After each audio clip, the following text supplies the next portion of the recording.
का हमारी जिंदगी में क्या असर पड़ सकता है, हमको वो भी वाज़ेह तौर पर समझ में आएगा। पहली बात यह है कि ज़हनों में सवाल यह है कि आखिर ये एसआईआर क्या है, ये एसआईआर इलेक्शन कमीशन क्यों लेकर आया है, क्या एसआईआर भारत में पहली मर्तबा हो रहा है। तो पहली बात सवाल का जवाब यह है कि एसआईआर का मतलब यह है स्पेशल इंटेंसिव रिवीजन। स्पेशल यानी खास, इंटेंसिव यानी गहराई से, रिवीजन यानी दोबारा से जांच करना। यानी मैं आसान लफ्जों में अगर कहूं कि जो हमारी वोटर लिस्ट है उस वोटर लिस्ट को दोबारा से गहराई से जांच करके एक नई वोटर लिस्ट तैयार करना, यह है स्पेशल इंटेंसिव रिवीजन। दूसरा सवाल मैंने ये किया, क्या ये एसआईआर भारत में पहली बार हो रहा है? जी नहीं, 1951 से लेके 2004 तक 8 बार एसआईआर का प्रोसेस भारत में दोहराया जा चुका है। यानी 8 बार ऐसा हो चुका है कि वोटिंग लिस्ट जो है रिवाइज की गई है, भले ही उसका नाम एसआईआर दिया गया हो या ना दिया गया हो। इसमें भी अगर हम फॉर्म में देखेंगे तो यहाँ पे हेडिंग लिखी हुई है पिछले एसआईआर की मतदाता सूची में मतदान का विवरण, यानी पहले भी एसआईआर हुआ है। ऐसे यहाँ देखिए पिछले कॉलम में दिए गए संबंधी का विवरण पिछले एसआईआर के मुताबिक, यानी पहले वोटिंग लिस्ट रिवाइज की गई थी उसके मुताबिक। तो इसका मतलब ये हुआ कि पहली बार नहीं हो रहा। अगर ये पहली बार नहीं हो रहा है तो इस बार हाय हल्ला क्यों, इस बार इतना क्योस क्यों, इतना कंफ्यूजन क्यों? उसकी बहुत सारी वजूहात हैं। एक तो जो पॉलिटिकल सिनेरियो है वो पॉलिटिकल सिनेरियो बहुत सारे शक और शुबहात हमारे जहनों के अंदर पैदा करता है। दूसरी वजह यह है जिस तरीके से एसआईआर आया है, जिस तरीके से उसकी जिम्मेदारियां अंजाम देनी है, जिस तरीके से उसका प्रोसेस है, जिस तरीके से डॉक्यूमेंट्स उसमें जरूरत पड़ने पर मांगे गए हैं, वो प्रोसेस भारत की एक कम पढ़ी लिखी जनता के लिए मुश्किल प्रोसेस है। जो 11 दस्तावेज इलेक्शन कमीशन ने बताए हैं कि अगर हमें जरूरत पड़ी तो हाँ हम मांग सकते हैं, भारत की बहुत कम जनसंख्या, मुश्किल से 1% या 2% जनसंख्या ऐसी होगी जिनके पास वो 11 दस्तावेज मौजूद होंगे, और बड़ी अक्सर ऐसी है जिसके पास में 11 में से हो सकता है कि 2 डॉक्यूमेंट भी सही तरीके से मौजूद ना हो। उन 11 डॉक्यूमेंट में से जो आने वाले वक्त में मांगे जा सकते हैं, अभी मांगे नहीं जा रहे हैं, उनमें से हमारा जो है पासपोर्ट है, 10वीं क्लास की मार्कशीट है, हमारा मूल निवास प्रमाण पत्र है, हमारा जाति प्रमाण पत्र है, या सरकार ने किसी को अगर जमीन दी है उस जमीन के कागजात है। इस तरीके से 11 दस्तावेज हैं। उसमें अभी आधार कार्ड शामिल नहीं है। लेकिन पिछला जो अभी एसआईआर हुआ है, जो अभी मुकम्मल हुआ है बिहार में, बिहार के अंदर भी ऐसे ही 11 दस्तावेज मांगे गए थे या 12 दस्तावेज मांगे गए थे। वहां पे बहुत सारी तंजीमों ने, सिविल सोसाइटी के लोगों ने सुप्रीम कोर्ट में अपील की कि भाई आधार को भी इसमें एक डॉक्यूमेंट बनाया जाए। तो सुप्रीम कोर्ट ने डायरेक्शन दी इलेक्शन कमीशन को, इलेक्शन कमीशन ने आधार को वहां एज ए डॉक्यूमेंट एक्सेप्ट करने की डायरेक्शन दी थी। तो लिहाजा भले ही अभी यहाँ पे आधार कार्ड को इन 11 डॉक्यूमेंट में शामिल नहीं किया गया हो या 12 डॉक्यूमेंट शामिल नहीं किया गया हो, उम्मीद है कि आने वाले वक्त में कर लिया जाएगा। इसीलिए हम देखते हैं कि हमारा जो ये फॉर्म है एसआईआर का, इसके अंदर बाकायदा आधार संख्या का कॉलम दिया गया है, लेकिन वो जरूरी नहीं है, ऑप्शनल है, यानी चाहो भर दो चाहो छोड़ दो। लेकिन आधार कार्ड की अहमियत को ध्यान में रखते हुए, या जो बिहार में एसआईआर हुआ है उसको ध्यान में रखते हुए हम अपना आधार संख्या इसमें जरूर भरेंगे। एक दूसरी बात यह है कि इसका मकसद क्या है? इसका मकसद एसआईआर का यह है कि जैसे मैंने स्टार्टिंग में कहा था कि दोबारा से जो वोटर लिस्ट है उसकी जांच करना। उससे क्या होगा कि अगर किसी आदमी का नाम वोटर लिस्ट में 2 शहरों में आ रहा है तो उसका एक शहर में रखा जाए। कोई आदमी अगर अपना सूबा छोड़ के, यानी स्टेट छोड़ के दूसरी स्टेट में मुंतकिल हो गया है तो जहां वो मुंतकिल हो गया है उसको वहीं पर शिफ्ट कर दिया जाए। या कोई मर गया है, दुनिया से चला गया है तो उसका नाम वोटर लिस्ट से काट दिया जाए, या जो नए लोग हैं उनका नाम वोटर लिस्ट में जोड़ दिया जाए। इसके अंदर यह बात भी है कि अगर किसी का गलती से वोट बन गया है लेकिन वो भारत का नागरिक नहीं है तो जांच में पाया जाता है तो उसका नाम हटा दिया जाएगा। इसमें एक और पॉइंट है जो लोगों में क्योस पैदा कर रहा है, जो परेशानी पैदा कर रहा है, वो ये कि इस बार इलेक्शन कमीशन ने बीएलओज को ये पावर दी है कि बीएलओ अगर किसी फॉर्म के बारे में, किसी व्यक्ति के बारे में ये महसूस करते हैं ये संदिग्ध है, डाउटफुल है, या इसके बारे में शक है, तो वो उसके बारे में अपनी डाउटफुल होने की रिपोर्ट ईआरओ, यानी उनके ऊपर जो ऑफिसर है ईआरओ को दे सकते हैं। ईआरओ उसके बारे में तहकीक करेगा, अगर ईआरओ को लगता है कि ये मिस्टेक है तो वो उसको चेंज करके यानी उसको रिवाइज कर देगा। अगर उसको लगता है कि हाँ ये जो डाउट क्रिएट किया गया है बीएलओ के जरिए से वो डाउट वाकई में सही है, तो वो फिर उसको विदेशी नागरिक घोषित कर सकता है। वो भी उसकी बाद की प्रोसेस है, वो कैसे उसको सॉल्यूशन उसका आएगा। तो ये जो जिस तरीके से ये प्रोसेस है, ये भारत की आवाम के लिए एक मुश्किल प्रोसेस है, और हम सब महल्ले वाले, तमाम शहर वाले, जहां जहां भी ये हो रहा है, सब हम महसूस कर रहे हैं कि लोगों को ये बर्डन की तरह महसूस हो रहा है। इसलिए इस बार थोड़ी बेचैनी है। पहले इतने फोटो वगैरह भी नहीं थे, पहचान पत्र वगैरह भी नहीं थे, तो बीएलओस आते थे, उनके मुताबिक ये काम अंजाम कर लिया जाता था। एक और पहलू जो इस एसआईआर को गुज़िश्ता एसआईआर से मुख्तलिफ बनाता है वो ये कि ये वाला जो एसआईआर होगा, इसके लिए इलेक्शन कमीशन ने 2003 की वोटर लिस्ट को बुनियाद बनाया है। बुनियाद आप समझते हैं, यानी जैसे हम घर बनाते हैं तो पहले उसके बुनियाद रखते हैं, उन बुनियादों पर ही घर की दीवारें खड़ी होती हैं। जितना बड़ी बुनियाद उतना ही बड़ा घर, जितनी छोटी बुनियाद उतना ही छोटा घर। तो इसका मतलब ये हुआ 2003 की वोटर लिस्ट को अगर बुनियाद बनाया गया है, तो अब जो नया एसआईआर होगा, जितने लोग उसमें आएंगे, उनका ताल्लुक 2003 की वोटर लिस्ट से जाहिर होना लाजमी है। उसी का प्रोसेस इस फॉर्म के अंदर बताया गया है। तो ये एक अलग नया काम है जो भी लोगों में क्योस पैदा कर रहा है या उलझन पैदा कर रहा है। तो 2003 की जो वोटर लिस्ट है वो इस एसआईआर के लिए आधार है, बुनियाद है, फाउंडेशन है। अगर आपकी बात मेरी समझ में आ रही है तो आपको ये फॉर्म भरना भी आसान लगेगा। अब ये हम समझते हैं कि हमें ये फॉर्म किस तरीके से भरना है, जो बहुत अहम काम है। बीएलओस को ट्रेनिंग दी गई है, कहीं ट्रेनिंग शायद नहीं भी दी गई। जो उनके हालात हैं, जिस तरीके से वो फॉर्म भर रहे हैं, लोग उनके ऊपर चढ़ रहे हैं, उनको जिम्मेदारी है कि फॉर्म अटेंड भी करेंगे, फॉर्म पहुंचाएंगे भी, फॉर्म कलेक्ट भी करेंगे, फॉर्म भरेंगे भी, लोग गाइड भी करेंगे। तो बीएलओस के हाथ पैर खुले हुए हैं। इस वक्त वो बहुत ज्यादा उलझन का और परेशानी का शिकार है, लिहाजा उनसे गलती होनी लाजमी है। जरूरी नहीं है कि वो कसदन गलती करें, गलती होने के चांस बहुत ज्यादा है इस तरह के हालात में। हाँ, अगर किसी के जहन में ये खुराफात है तो फिर वो एक अलग बात है। हमें अगर ऐसा लगता है तो उसकी शिकायत हम अपने एसडीएम साहब को कर सकते हैं, वो एक अलग मसला है। तो अब आप ही समझते होंगे कि ये फॉर्म भरना कितना इंपॉर्टेंट है। बीएलओस की हम हेल्प करें, वो हमारे महलों में आ रहे हैं, हमारे मेहमान की तरीके से, जितना अच्छे अंदाज में उनसे हम पेश आएंगे, जितना उन्हें सहूलत भरा माहौल फराहम करेंगे, उतने ही बेहतर अंदाज में वो अपना काम अंजाम दे पाएंगे। उनके साथ में अगर पढ़े लिखे लड़के लगा देंगे तो उनकी बड़ी मदद होगी, उनका जहन का बर्डन कम होगा, वो हमारा काम बेहतर अंदाज में अंजाम दे पाएंगे। अब इससे पहले कि मैं फॉर्म पे आऊं, एक बार मैं ये बता देता हूं ये पूरी प्रोसेस किस तरीके से अंजाम पाएगी। अभी इसमें पहला स्टेप स्टार्ट हुआ है। पहला स्टेप ये है, वो है इनुमरेशन स्टेप, या इसमें जो है ये गणना प्रपत्र या इनुमरेशन फॉर्म या एसआईआर फॉर्म 4 नवंबर 2025 से 4 दिसंबर 2025 तक बीएलओ साहब घर घर जाएंगे, लोगों को देंगे, फॉर्म भरवाएंगे, फॉर्म कलेक्ट करेंगे। लगभग 1 महीना, पूरा 1 महीने का ये वक्त है। 4 नवंबर से 4 दिसंबर तक ये काम खत्म हो जाएगा। तो इस दौरान जो है बीएलओस जो है ये फॉर्म देंगे और ये कलेक्ट करेंगे। इस दौरान ही ये फॉर्म आपको मिलेगा। इसके बाद क्या होगा, इसके बाद बीएलओ बैठेंगे, ये सारे फॉर्म ऑनलाइन साइट पर अपलोड करेंगे। उनको सिखाया गया है कैसे अपलोड करना है। वो 4 तारीख से लेकर 8 तारीख तक ये काम अंजाम देंगे। 9 तारीख को ड्राफ्ट लिस्ट, वोटर लिस्ट आ जाएगी, पहली वोटर लिस्ट आ जाएगी, जिसमें बताया जाएगा कि भाई इन लोगों के नाम मालूम पड़ गए हैं, ये हमारे महल्ले वाले हिसाब से, शहर के हिसाब से मौजूद हैं। अब जिन लोगों का नाम उस लिस्ट में नहीं आएगा, उनको आगे 1 महीने का मौका दिया जाएगा कि भाई आप इसके बारे में अपने क्लेम दाखिल कर सकते हो, या अगर किसी को किसी के बारे में ऑब्जेक्शन है कि इसका नाम गलत शामिल हुआ है वोटर लिस्ट में, नहीं शामिल होना चाहिए था, वो अपना ऑब्जेक्शन भी दर्ज करा सकता है। तो फिर ये प्रोसेस चलेगी। इस पर सुनवाई होगी, इसी के अकॉर्डिंग दोबारा से नाम उनके अपडेट किए जाते रहेंगे। इस दौरान में जब ये प्रोसेस चल रही होगी तो 31 जनवरी तक ईआरओ साहब को अगर लगता है किसी इंसान के फॉर्म में कमी है, तो वो उस इंसान को बुलाकर कोई डॉक्यूमेंट अगर उन्हें लगता है तो मांग सकते हैं, वही 11 दस्तावेज जो मैंने आपको बताए हैं।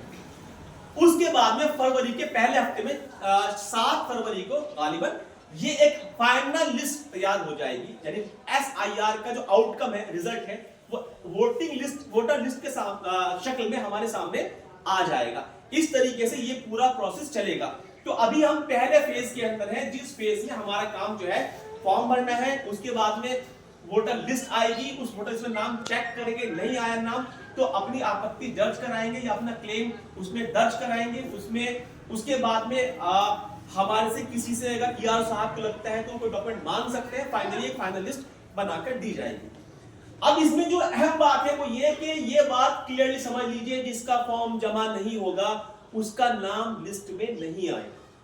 ये बिल्कुल क्लियर कट बात समझ लीजिए। फॉर्म जमा ना होने का मतलब ये है कि या तो वो आदमी दुनिया से चला गया, या वो आदमी पहले गलत शामिल हुआ था, या कहीं और का है, बहुत सारे मतलब निकल सकते हैं। तो लिहाजा जो ईआरओ हैं उनके ये ऑर्डर्स हैं, बल्कि इलेक्शन कमीशन का ये ऑर्डर है कि सभी लोग जिनको ये फॉर्म मिल रहा है वो फॉर्म अपने जरूर भरें। अब आइए हम ये सीखते हैं ये फॉर्म किस तरह भरा जाना है। मैं बताऊंगा इंशाल्लाह 5-10 मिनट के अंदर। उसके बाद में फिर आप लोगों के जहनों में अगर कोई सवाल इससे मुताल्लिक होगा वो भी इंशाल्लाह आपका लिया जाएगा। तो देखिए ये हमारा फॉर्म है। इस फॉर्म के दो हिस्से, 3 हिस्से हैं। एक हिस्सा पहला ये वाला है और इसके नीचे बेसिकली ये 2 हिस्से हैं।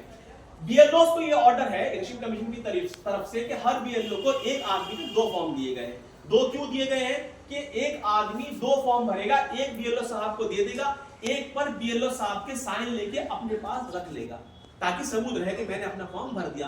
हो सकता है बीएलओ साहब से कल फॉर्म छूट जाए, नहीं भर पाए, गलती हो जाए, कुछ मिस्टेक हो जाए, तो हम कल दिखा सकते हैं कि हमारा ये फॉर्म हमने भर दिया था। ये डायरेक्शन बाकायदा इलेक्शन कमीशन की साइट पर मौजूद है। अब बीएलओ साहब क्या कर रहे हैं कि वो एक फॉर्म दे रहे हैं। उनकी बात भी ठीक है, हमने उनसे बात की, वो कह रहे हैं भाई हम एक फॉर्म इसलिए दे रहे हैं, आदमी कम पढ़े लिखे हैं, पता है नहीं, भर के लाइए, गलती कर दी, दोनों दिए, दोनों गलत कर दिए, तो अब हमारे लिए मुश्किल होगी, हम सही फॉर्म कैसे भरें। तो हम एक फॉर्म दे रहे हैं, इसीलिए हम एहतियात के लिए उनसे एक फोटो एडिशनल मांग रहे हैं और उनसे 2003 की लिस्ट भी मांग रहे हैं, ताकि अगर इन्होंने गलत भरा होगा तो हम सही फॉर्म भरकर जमा कर देंगे।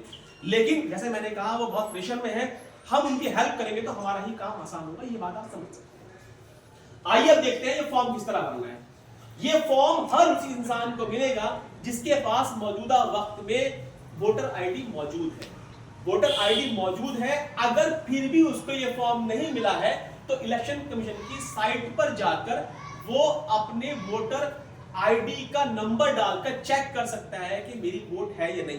अगर वोट होगी तो फौरन डिटेल खुल के आएगी, उसका नाम, उसके बाप का नाम, उसका महल्ला और किस बीएलओ के पास में उसका फॉर्म है, उसका कौन ईआरओ ऑफिसर है, सब वहां लिखा मिलेगा। फोन नंबर बीएलओ का मौजूद होगा, आप फोन करके बीएलओ से अपना फॉर्म ले सकते हैं अगर आपको फॉर्म नहीं मिला। इस तरह अगर किसी का डेटा वहां नहीं मिलता है तो इसका मतलब यह है उसकी वोट वहां मौजूद नहीं है।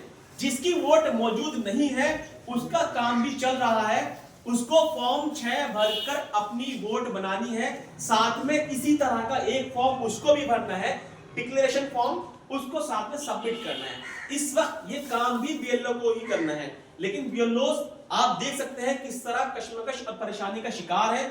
जो फॉर्म 6 है उसकी जिम्मेदारी इससे बड़ी है, क्योंकि फॉर्म 6 में जब वो भरेंगे तो उनको कई तरह के डॉक्यूमेंट भी हमसे लेने होंगे, जबकि अभी जो फेज चल रहा है इस डॉक्यूमेंट के साथ में सरकार ने कोई भी डॉक्यूमेंट नहीं मांगा या इलेक्शन कमीशन ने कोई भी डॉक्यूमेंट देने की हमें हुक्म नहीं दिया। मैंने कहा कि डॉक्यूमेंट का नंबर बाद में आ सकता है जिसके बारे में शक लगेगा।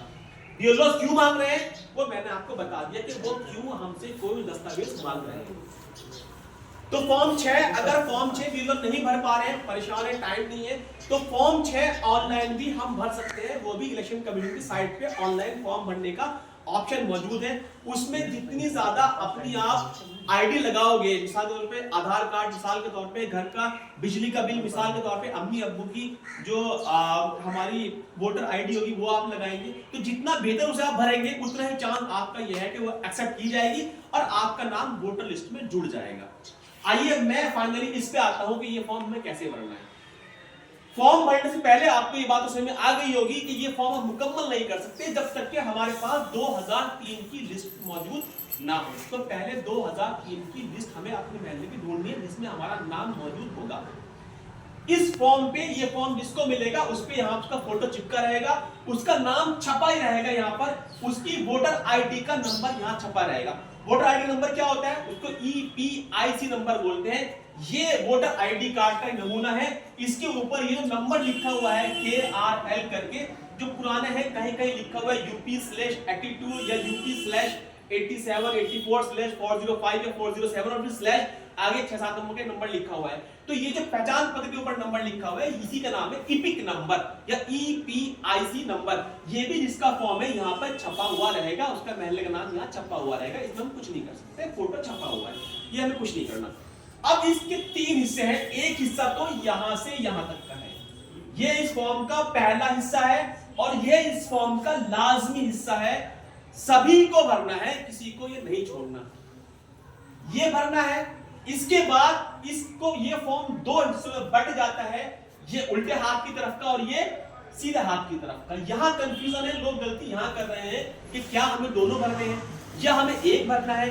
अगर एक भरना है तो कौन सा भरना है, ये हम समझ ले, बड़ा आसान है। देखिए मैंने कहा ये तो हम लाजमी भरेंगे, क्या भरेंगे उसकी बात करते हैं। अब इन दोनों में से कोई एक भरना है तो कौन सा भरना है। जिस आदमी का ये फॉर्म भरा जा रहा है, मान लेते हैं ये फॉर्म मेरा भरा जा रहा है, मेरा नाम मोहम्मद जिया है, मेरा फोटो यहां पर छपा हुआ है। अगर मेरा नाम 2003 की वोटर लिस्ट में मौजूद है तो मैं ये वाला कॉलम भरूंगा, उल्टे हाथ वाला कॉलम। अगर मेरा नाम 2003 की वोटर लिस्ट में मौजूद नहीं है तो मैं सीधे हाथ वाला कॉलम भरूंगा, उल्टे हाथ वाला छोड़ दूंगा, दोनों नहीं भरूंगा। मेरा नाम मोहम्मद जिया का 2003 की वोटर लिस्ट में मौजूद है तो मैं उल्टे हाथ वाला भरूंगा, सीधे हाथ वाला खाली छोड़ दूंगा। और अगर मेरा नाम मौजूद नहीं है 2003 की वोटर लिस्ट में, फिर सीधे हाथ वाला कॉलम भरूंगा, उल्टे हाथ वाला मैं खाली छोड़ दूंगा। अब जहन में एक सवाल आ सकता है कि ठीक है जी, आप तो ये कह रहे हो कि 2003 में आपका नाम है तो आप यहां भर देंगे, वहां से देख के 2003 की लिस्ट में देख के, लेकिन अगर नहीं है तो यहां क्या भरा जाएगा।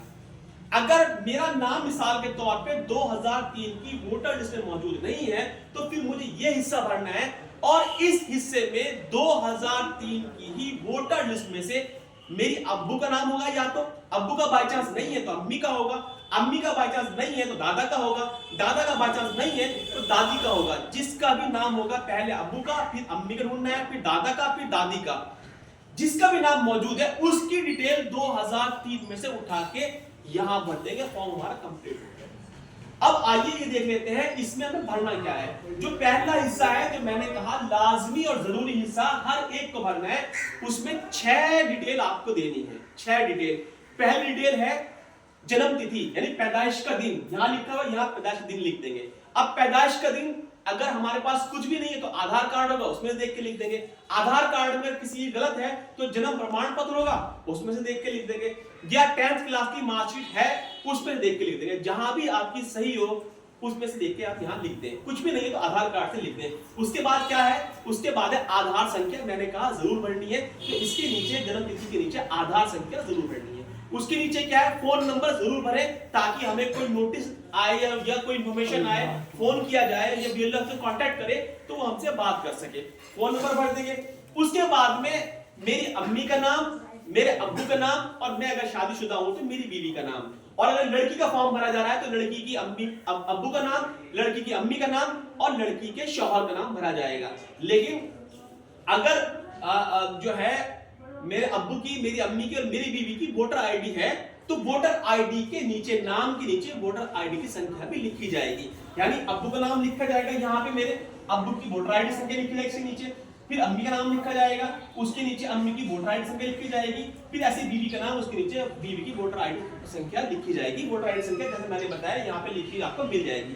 एक और खास बात, जब यहाँ हम भर रहे होंगे तो जो भी 2025 की लेटेस्ट डिटेल है वही हम भरेंगे। कि मैं क्यों कह रहा हूं, ऐसा हुआ है कि पहले लोगों ने अपने पहचान पत्र बनवाए थे, वो खो गए, फिर नए बनवा लिए, तो 2003 में हो सकता है कि पुराना पहचान पत्र आ रहा हो और अब नया आ रहा हो, तो अब नए वाले से ही हम यहाँ सब कुछ 2025 के मुताबिक भरेंगे। ये बात समझ में आ गई।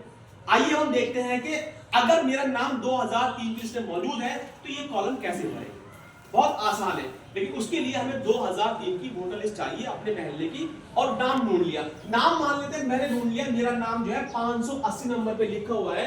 ये जो है यहाँ पे ये नंबर है, यानी कि मैं खोलूंगा वोटर लिस्ट तो 1 2 3 4 5 6 7 8 ऐसे मेरा 580 नंबर पे आ रहा है। इसको बोलते हैं क्रम संख्या या सीरियल नंबर। तो सीरियल नंबर है 580 नंबर है, मेरा नाम है और मेरा नाम ये मेरा क्या है, मकान नंबर में 208 है। मेरा नाम यहाँ पे आ रहा है जिया, यहाँ से उठा के मैंने यहाँ पे अपना नाम जिया लिख दिया। हो सकता है कि मेरी स्पेलिंग वहां मिस्टेक हो, कोई बात नहीं, मैं उठा के यहाँ पर लिख दूंगा उसको। उसके नाम के सामने फिर लिखा हुआ मेरा, इससे क्या यानी यहाँ पे लिखा हुआ है संबंध, यानी ये लिखा हुआ मेरा नाम 280 पे 580 पे और 580 के सामने लिखा हुआ है एक और आदमी का नाम, संबंधी का नाम। इसका नाम लिखा हुआ है संबंधी का नाम, यानी मेरे संबंधी का नाम। तो मेरे संबंधी से अब क्या ताल्लुक है इनका, तो यहाँ लिखा होगा पै या पी या माँ। पै मतलब पति, पी मतलब पिता और माँ मतलब माता। तो मैंने लिखा अपना नाम 580 पे उठा के, यहाँ पे मैंने सामने लिखा मेरे अब्बू का नाम मोहम्मद अकबर और मेरे क्या है वो पिता है। तो मैंने वहां से उठा के यहाँ पे नाम लिख दिया अपना मोहम्मद जिया। और ये मेरा क्या है, यहाँ पे मेरे नाम के सामने वोटर आईडी मेरी आ रही होगी। अगर मेरा चेंज नहीं हुआ तो जो मेरा तब था वही मेरा अब होगा। हो सकता है कि वहां पुराना हो, अगर वहां पुराना है तो पुराना ही डालेंगे। कहाँ पे मेरा नाम, वहीं से मेरे नाम के नीचे जो वोटर आईडी आ रही है संख्या, मेरे नाम के नीचे डाल देंगे। उसके बाद क्या है, संबंधी का नाम कहां से मिलेगा, वही लिखा संबंधी का नाम मेरे नाम के सामने क्या है, मोहम्मद अकबर। तो मेरे क्या लगता है वो पिता, तो संबंधी का नाम मोहम्मद अकबर, संबंध क्या है उनसे, मेरे वालिद है, पिता है मेरे। भर दिया आपने। उसकी बात तो आसान है, जिला मुजफ्फरनगर, राज्य उत्तर प्रदेश, विधानसभा खतौली। लेकिन इसके बाद 3 नंबर बहुत अहम है। पहला क्या है, विधानसभा क्षेत्र संख्या। वो कहां से मिलेगी, वोटर आईडी पे उल्टे हाथ पर टॉप पे लिखी हुई है 389 389। तो 389 यहां से उठा के मैं इस पहले में लिख दूंगा। उसके बाद क्या है, भाग संख्या कहां से मिलेगी, 2003 से। ये लिखी होगी सीधे हाथ पे ऊपर की तरफ 211 उठाऊंगा, बीच वाले में लिख दूंगा। अब क्या लिखा हुआ है, क्रम संख्या मेरा कहां रहा, 580। तो मैं यहां से 580 यहां लिख दूंगा। जैसे ही मैंने लिखा तो मेरी डिटेल 2025 की 2003 के डेटा से लिंक हो गई। बात समझ में आई आपको? तो मेरा काम मुकम्मल हो गया। मुझे क्या करना है, मुझे इस पे यहां अपने साइन करने हैं, तारीख लिखनी है और अपना फोटो चिपकाना है। इसकी फोटो कॉपी करा लूंगा, फिर ऑरिजिनल दे दूंगा बीएलओ साहब को और फोटो कॉपी पर बीएलओ साहब के साइन और डेट लिखवा के अपने पास रख लूंगा। ठीक, अगर मेरा नाम बाई चांस 2003 की वोटर लिस्ट में मौजूद नहीं है तो अब मैं किसका ढूंढूंगा वहां पे, कौन, सिर्फ 4, मेरे अब्बू नहीं तो अम्मी नहीं दादा नहीं तो दादी, और अगर कोई भी नहीं है तो फिर मुझे ये खाली छोड़ना पड़ेगा।